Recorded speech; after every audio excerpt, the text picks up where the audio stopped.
Hello there, welcome to the Suzuka circuit, where it is the calm before the storm here at the Japanese Grand Prix, because everything is going to be condensed into one day, the Sunday before the Japanese Grand Prix, following the cancellation of the activities, track activities for Saturday. So we're at Friday night, so it's local time, approaching 7 p.m.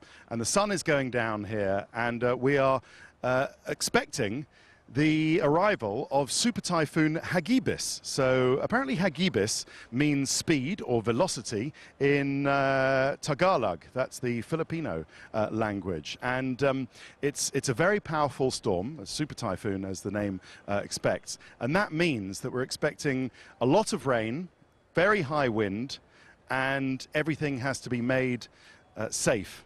So the organizers, Honda, effectively had to cancel Saturday for the protection of all the spectators and the teams and the media. This circuit will be shut down, and we expect to see what will happen. No one really knows, but everything is being done and all the precautions are being taken. So we thought we'd guide you through what the precautions are. Firstly, involves the production of not only the images that you'll see for the Japanese Grand Prix, the TV pictures, but also the GPS systems, all the telemetry and all the race control that runs out of this building up on the right-hand side from here. So this has to be, as you can see, it's the Formula One broadcast center, and it has a soft roof. So everything has to be taken out of there and is having to be rebuilt in these garages down here, which normally hold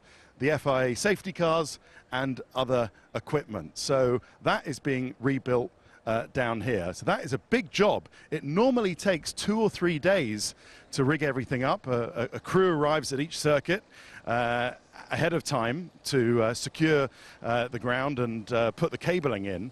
And then it takes 2 or 3 days after that. So it's never been done before to actually de-rig everything and then build it up in this garage to the left-hand side of the FIA weighbridge that you're seeing. So everything has had to be moved out of this garage, and then all the broadcast operation will be put in here, and all the cabling has to be made sure that it's in place, ready to get the signals back to not only the broadcasters in the TV compound just beyond the paddock buildings there, but also back to distribution points all over the world and back to Biggin Hill, where Formula One's headquarters are in Kent. You might notice a lot of sandbags. Now, this isn't the team sandbagging in the traditional way that we talk about them hiding their true performance. These are proper sandbags to be laid out in front of the garage, and each team has been delivered by the promoters, by the circuit, a couple of crates of sandbags to make sure that they can barricade once they put the garage doors down. After they finish rebuilding the cars, they can put them in front of the garage doors to try and mitigate any of the water coming in. If we just have a look above us, we can see the podium, which has actually been taken down as well. So you'll see that some of the panels either side of the podium have been taken down. The monitors are still up there. I believe they're going to be taken down as well, as will the lights. And that will be just to make sure that we can actually have the podium in place and it's not going to be damaged. You can see the Williams pit wall on the gantry on the right-hand side here.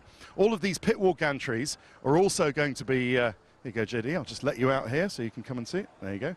All the pit wall gantries are vulnerable, so they're all going to be taken down, all the monitors removed, all the electrical equipment that might be drenched by the rain is going to be taken down. You see Williams are already well advanced with taking down their pit wall gantry, put into storage and then put up again, hopefully on Sunday morning when we're going to need it for qualifying.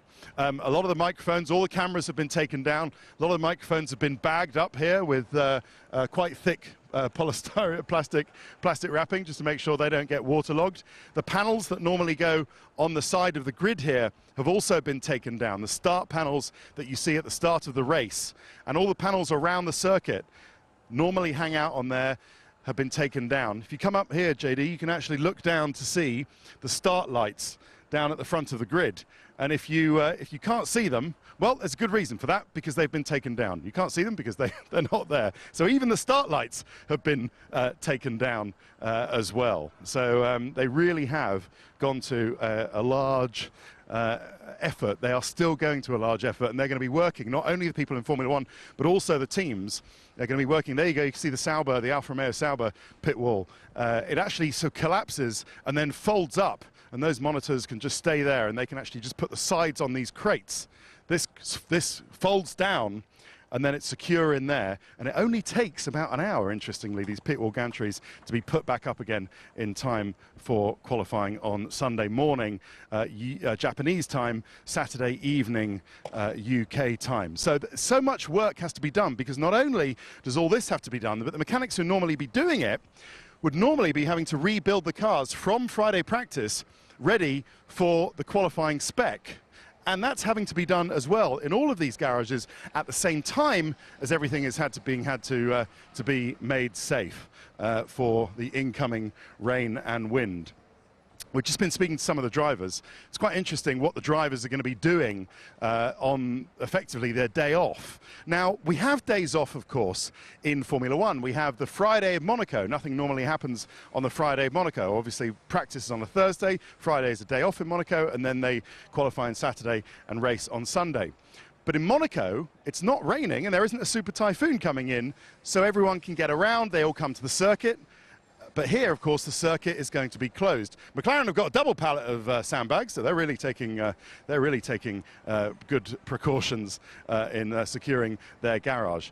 And the issue is with the drivers is that they're not staying. Most of the drivers, in fact, all of the drivers, are staying at the Suzuka Circuit Hotel, which is just a short walk, or a short drive, rather, over there. The engineers aren't staying, most of the team engineers aren't staying in their hotels. They're staying in a kind of 20-mile, 30-mile radius around the circuit in Japanese business hotels. So it's not practical for the drivers to go meet the engineers and spend the Saturday as a day they would in Monaco on a Friday, briefing and trying to make the cars better and thinking of interesting and good ways that they can develop the cars. They can't do that because at the moment, everyone is being advised to stay in their hotels subject to the weather. Obviously, we don't know what's going to happen. So Hagibis at the moment is offshore, but it's going to come in to Japan. It's going to hit the island of Honshu, which is the main Japanese island of Honshu. Obviously, you've got Sapporo at the top, and then you've got Hiroshima and Nagasaki at the bottom. It's going to go through Osaka, through Nagoya, and Suzuka is between Osaka and Nagoya, then work its way up to Tokyo, and then work its way further up the coast. And that's going to happen from it's going to start around middle of the night, Friday, from 11 p.m. local time. It's going to start raining, and then it's going to go through the whole of Saturday and might even extend into Sunday.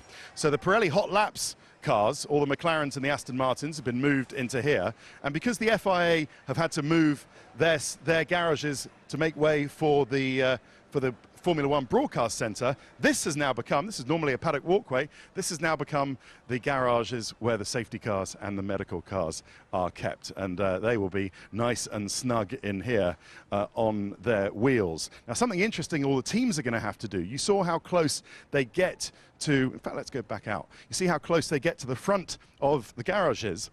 Now, because we're going to have water flowing down the pit lane, and notwithstanding the sandbags, they are going to have, a lot of the teams are going to have to lift a lot of their equipment off the floor. Mercedes have said that they're certainly going to do this. They're going to put here we go, we can see at McLaren, they're taking down the panels at the front of the garage that hang in the way of the garage door. That's because the garage door needs to be closed. A lot of these panels sit proud of that. And there's obviously a lot of, hefting that needs to be gone on. This chap is moving some cables and some air ducts so they can actually put the garage door there down. There you go. Well done, lads. That will fit. And also, they have to move whatever computer equipment they can that's sitting on the floor up so that if the garages do flood, then there's actually a little bit of space for the water to go in, and they don't find that when it comes to Sunday morning here, Japan time, Saturday night UK time, that they don't have issues with waterlogging and power loss and all that sort of thing. So that's the precautions that the teams are making. Right, let's go back through into the paddock. And we can see what's happening with the on the hospitality side as well. So we've seen the pit wall is coming down, the garages are being made secure, they're lifting everything off there. So what the drivers are doing, as I say, they can't really get together with their engineers unless the engineers can get to where the drivers are, or vice versa. So we're talking about what they're going to be doing. A lot of the drivers say they're going to be keeping themselves amused on computer games. A lot's been spoken about FIFA, whether Max Verstappen is going to have a game with Carlos Sainz and Lando Norris and all of that. We'll see. But also, a cool one is Haas F1's Romain Grosjean, who apparently has bought a model of a Tyrrell six-wheeler and is going to spend a lot of tomorrow putting that up and seeing whether he can what he can do with that. So the last thing is the hospitality suites. So if you look very closely on the side, you will see some steel wire tethers, and subtly put underneath this cone, and all of these cones, you can see the length of the hospitality units are some hastily put in. There you go. That is going to be connected with steel wire onto this to secure it. So when you look at it that way, it's pretty serious stuff. The winds that they're expecting to have, and that they're going to need to well, lash all of these down. So that is it. That's what the drivers are going to do. That's how the teams are protecting themselves, and the work will continue long into the night now to get that job done. And hopefully you will join us, and we'll all be here to do qualifying on Sunday morning UK time. Qualifying, I think, will begin at 2 a.m. Sunday morning UK time, but join us a little bit earlier for that, and follow all the news right here on skysports.com/F1 on Saturday, when who knows what we'll be doing, who knows what the drivers will be doing, but we'll be looking forward to qualifying and the race on Sunday morning, Saturday night, Sunday morning your time. Thanks for watching. Bye-bye.